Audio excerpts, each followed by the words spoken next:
तोहर होठी के लाली बवाली करता ये गोरी हो।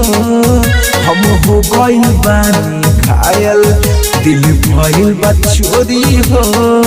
तोहर होठी के लाली बवाली करता ये गोरी हो। हम हो गइल बानी घायल दिल भइल बा चोरी हो।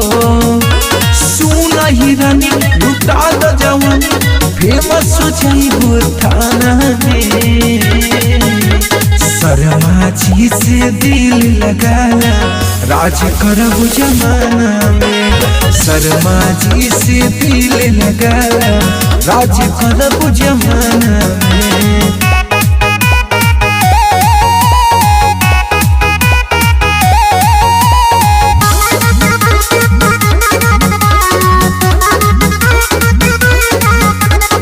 पेलू जब जब बउआ में पायल हमरा के कर दिलू घायल।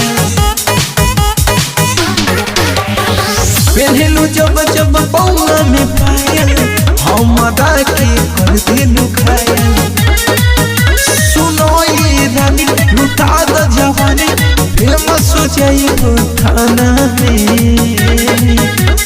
शर्मा जी से दिल लगाना राज करब जमाना में। शर्मा जी से दिल लगाना राज करब जमाना में।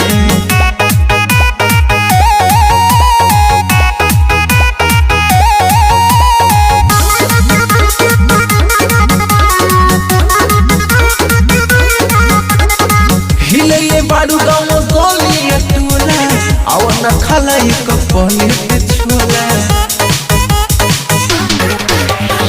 हिले बारू गाँव गोलिया टोला आवन खाला एक पलेट छोला। सुन सूरज कंवरिया तुहार बजरिया हिले बारू खाना में।